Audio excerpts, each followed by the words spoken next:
Okay, so I'm back with another mask. This time, Jason Goes to Hell.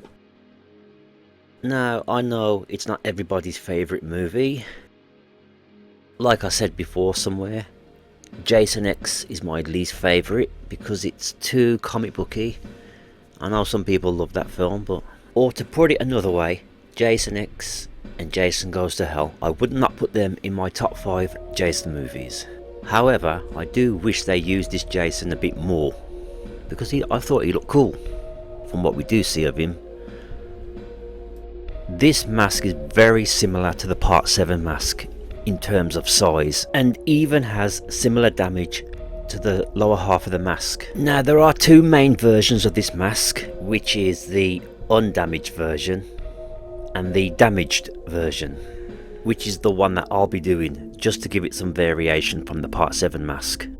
Obviously, the continuity between Part 8 and Part 9 doesn't exist, because the mask is totally different in size, as you can tell. But I always go with the theory that the toxic waste melted the mask around the edge. That's my theory. Anyway, I'm going to use a pencil and mark out the area I want to cut out. The mask is made from plastic, so a pair of scissors should cut out the main chunk. And then what I will do, I will get a Dremel and I will define the edges a bit more.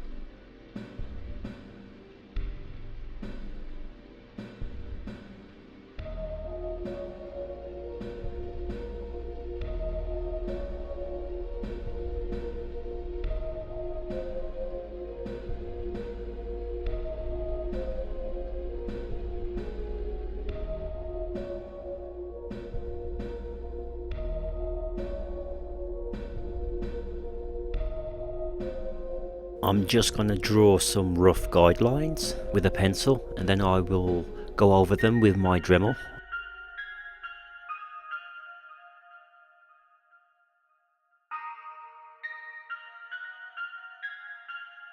Here's something to think about.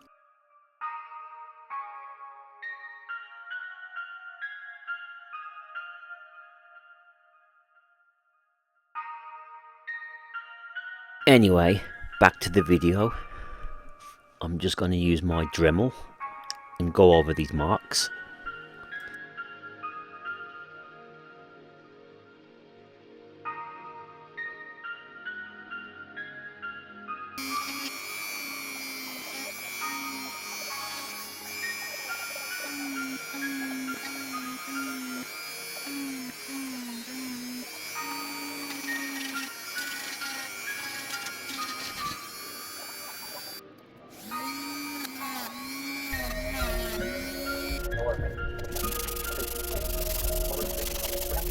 Now that I've sanded it down, there are a bit of bumps left, so I'm going to use my crafting knife and I'm going to cut them away, cut the bumps away, making sure I always cut away from me.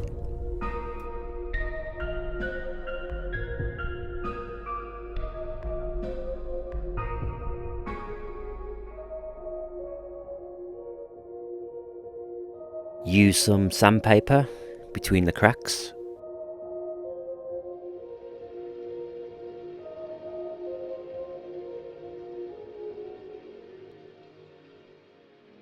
Do the inside as well. Get rid of those jagged edges.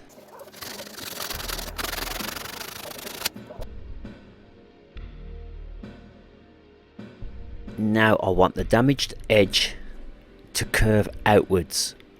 So what I'm going to do is melt the end of the plastic with a lighter, And then when the plastic's soft enough, I'm going to get some pliers and bend.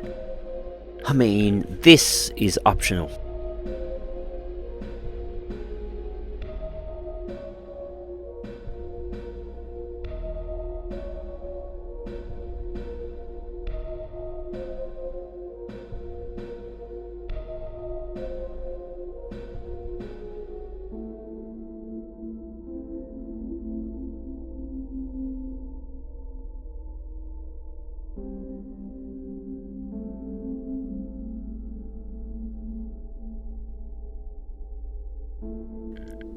I'm just going to use my Dremel and go over the lines a few more times.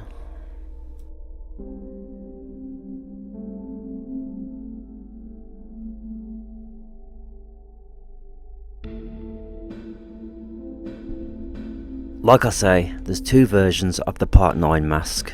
There's this damage version and there's the one without this damage.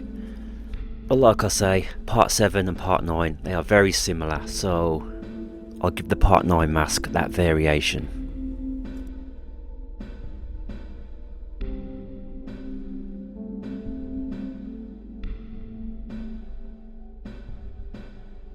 Just cut off some of them rough edges.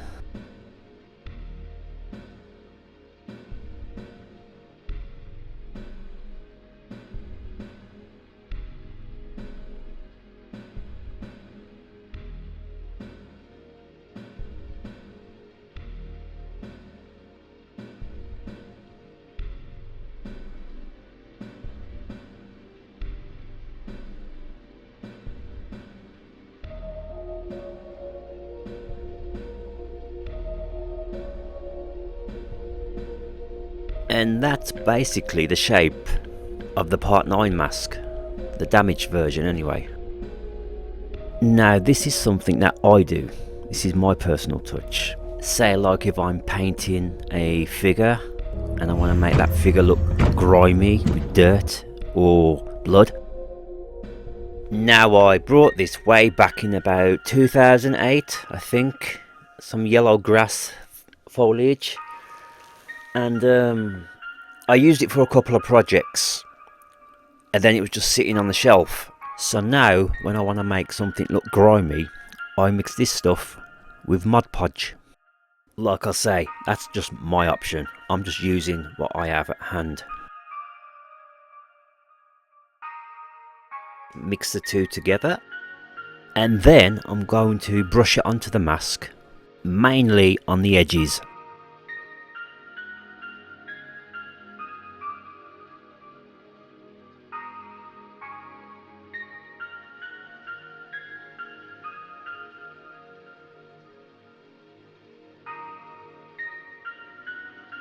Stick a bit of grime on the nose and various other places.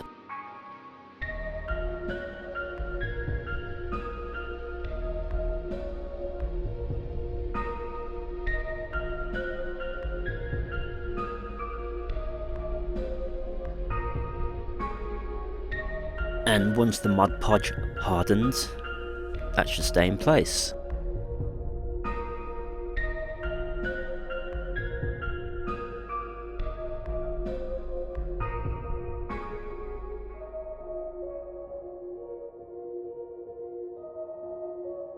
Now to add some colour. Now in some shots the mask looks grey and then in other shots it looks brown. It depends on the light. I'm gonna say, according to the prop book, it's like a light grey with hints of brown. And just a quick side note, at the time when I started making the mask, I did not own the prop book. First of all, I'm going to use a primer.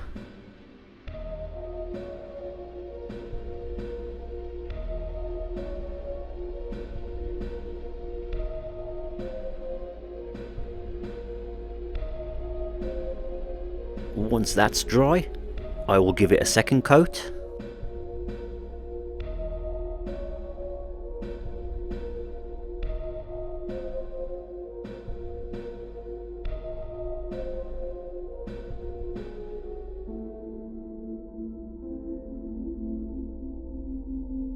now I'm going to use a white matte spray.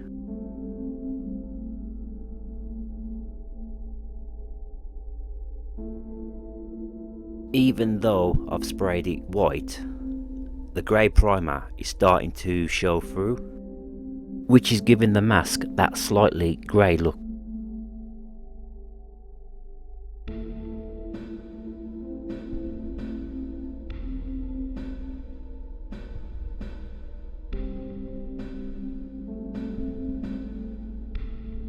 And now that the Mod Podge has hardened, I can use it as the blood. But right now I'm using a sponge and I'm dabbing some grey acrylic onto the mask. It's just a touch darker.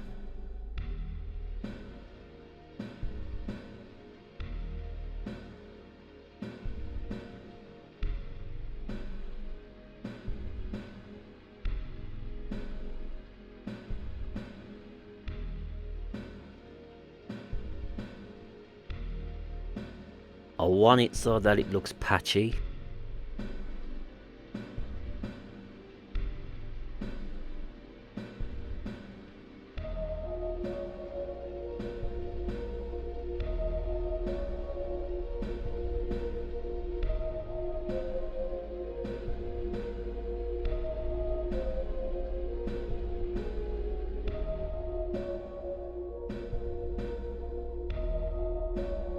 Time to add these two colours.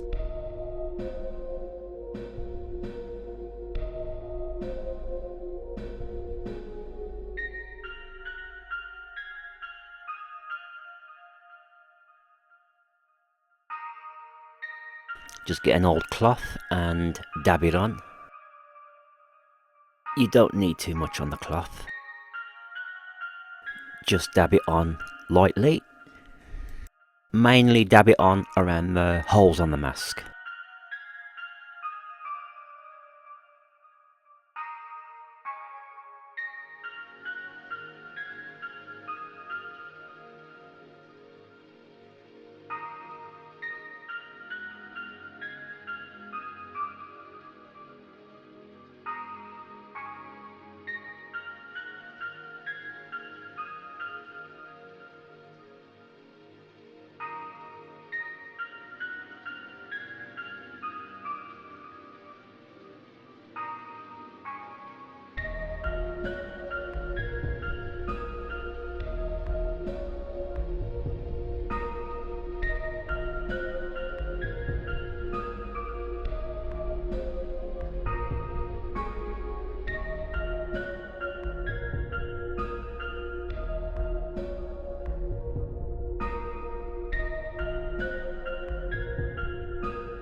Like I said, I never had the prop book at the time of recording, so I'm just using references off the internet.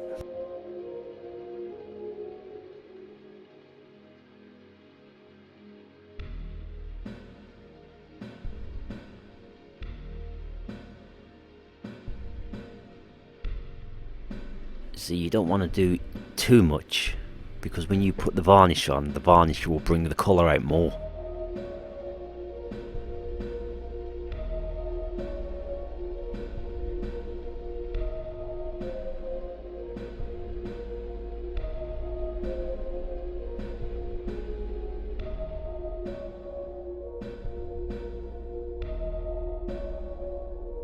Get a cloth and dab it just a touch in some black paint and just go around the edges.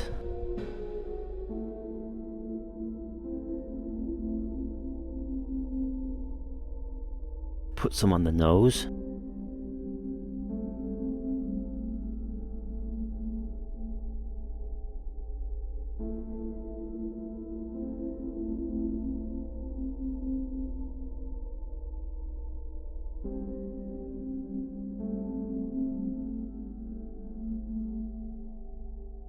I'm just going to get a paintbrush and use a combination of black and brown and put it around the damaged area.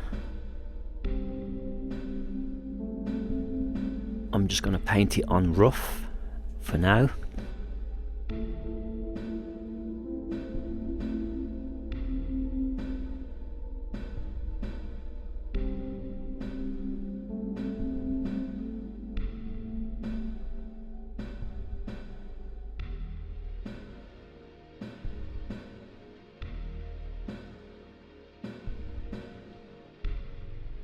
Then I'm going to get some more paint on a brush, but it's going to be more like a dry brush effect. And then I'm going to add the dry brush effect around the part I've already painted.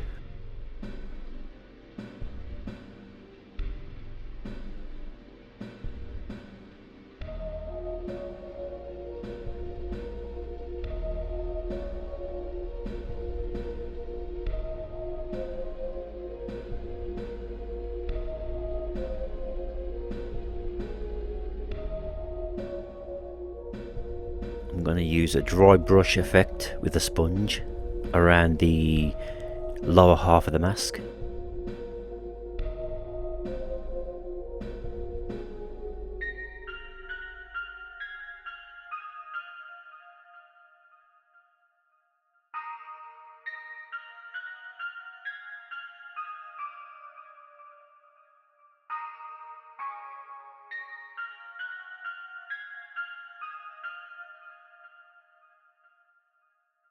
I'm also going to apply the dry brush effect by the axe mark.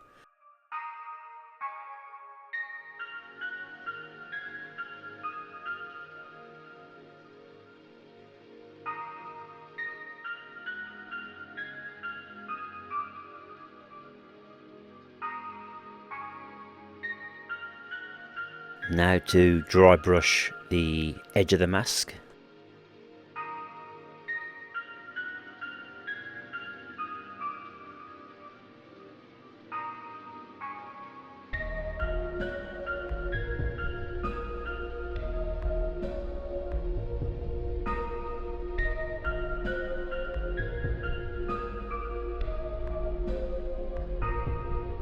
Now I'm going to get some black paint and just fill in these small cracks.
Now in the movie, the chevron is like a dark red, so just get some red paint and darken it with black.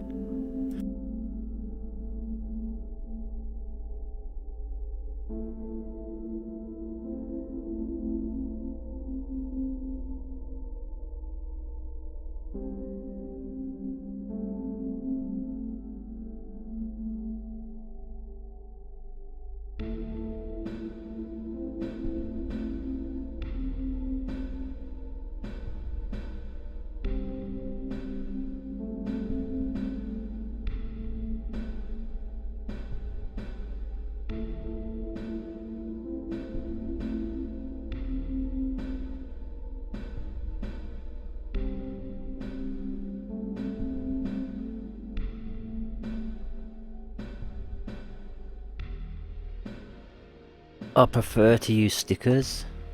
I remember years ago when I wanted to paint a chevron on a mask, I used some tape like a stencil, and then when I pulled the tape off, I ended up pulling off some of the paint on the mask. So it's just easier for me to use stickers.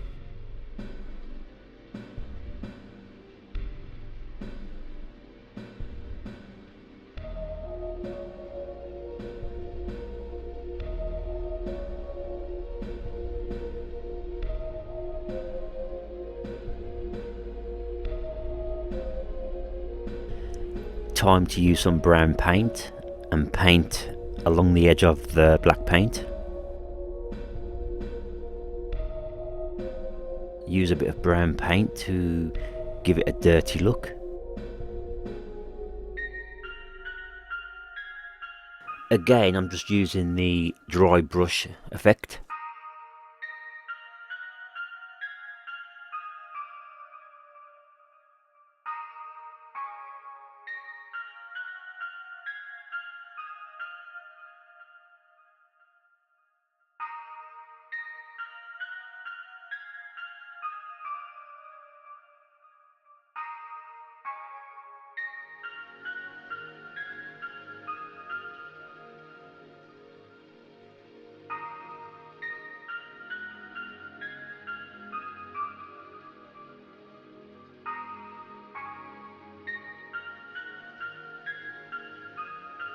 Like I say, once I spray the varnish on the mask, the varnish will bring the colour out more.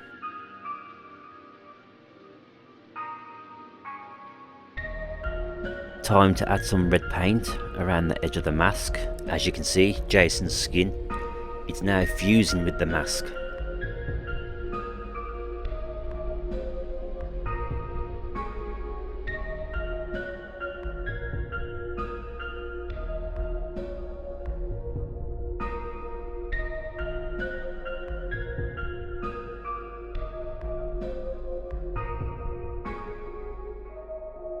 I mean, over here in the UK for us, collecting horror stuff wasn't really a thing until the late 90s. That's when it started to kick off, around about 98. And I remember the first Jason mask I ever owned was like a one piece, cost me £40. That was around the time when the McFarlane Jason came out. And I'll tell you something now, that mask, I remember there was a lot of room inside that mask. I could turn my head inside that mask and the mask would stay facing forward. And then one day I picked the mask up and it was all melted around the chin. So I got rid of it. Mind you, I did paint that mask a few times, so maybe that contributed towards it, I don't know. But anyway, back to the video. Now the straps for this mask has 2 rivets on each end. So basically you got 6 rivets altogether. Now the straps on this mask, they need to be degraded. So I'm going to get some sandpaper and use it on the straps.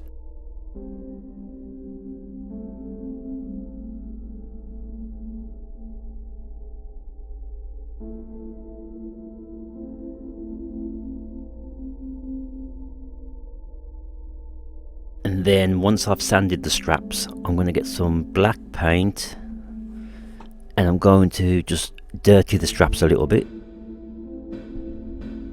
Just a side note, looking back at the video, I did not dirty the straps enough.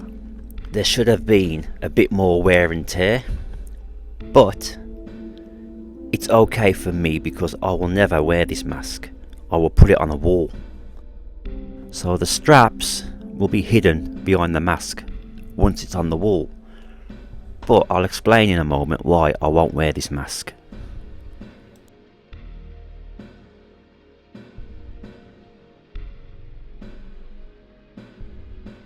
Add some red paint around the edge of the straps.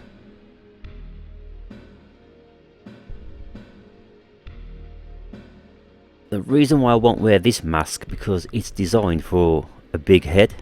I mean, my head's big, but it's not Jason Goes to Hell big.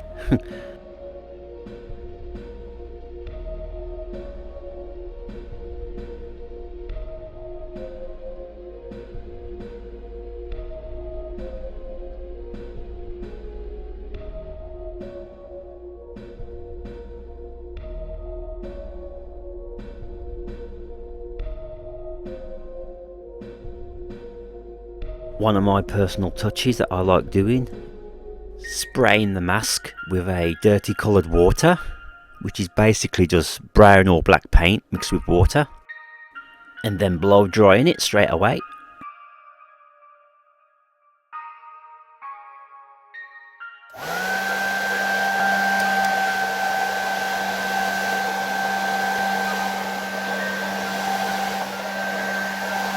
As of uploading to YouTube, it should be Friday the 13th, 2026, but in actual reality of creating the video, it's August 2025. And now I'm just going to use some gloss spray. But yeah, this video has been sitting on my computer since last year. I didn't get around to editing everything. But I will say give this 2 coats of gloss.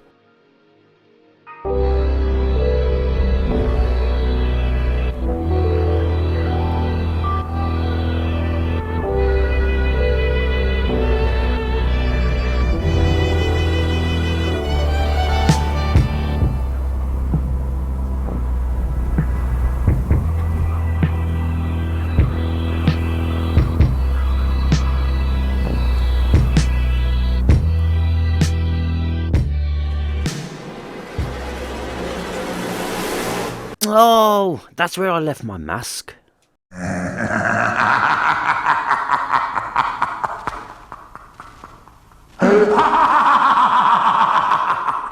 Right, for this part I'll need to use the rivet gun.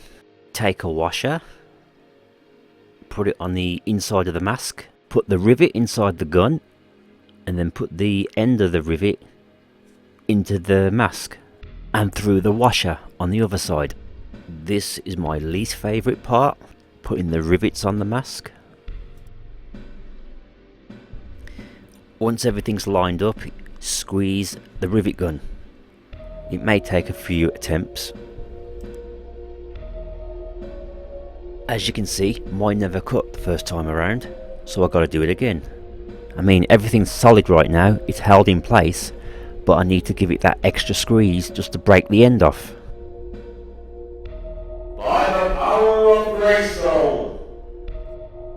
Done! Okay, so that caused a bit of a problem. It cracked the mask on the inside.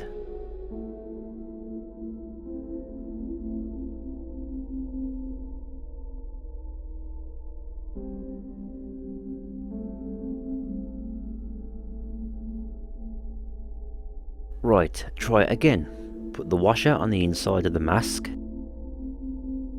Put the rivet in the gun. And put the rivet through the other side into the washer. And give it that squeeze. Done! Now repeat a few more times.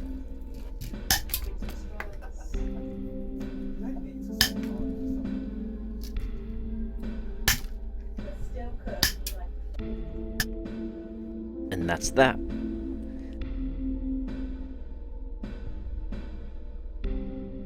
But apart from that little hiccup, everything turned out fine.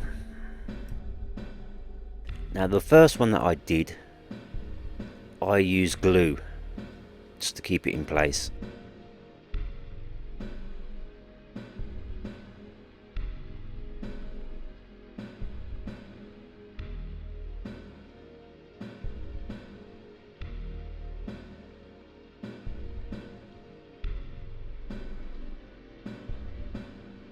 I'll just insert a shot of what it looks like on my wall right now. It does look darker. But there you have it.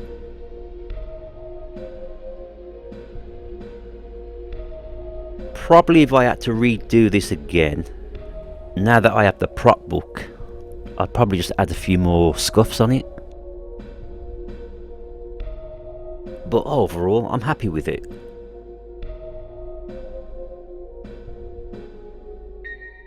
I suppose if I had a Jason Part 9 bust, I could put this mask on there. But for now, it looks alright on my wall.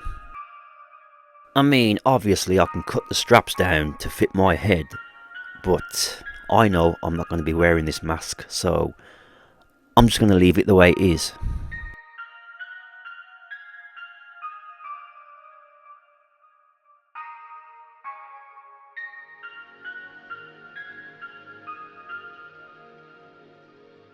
But yeah, that's it.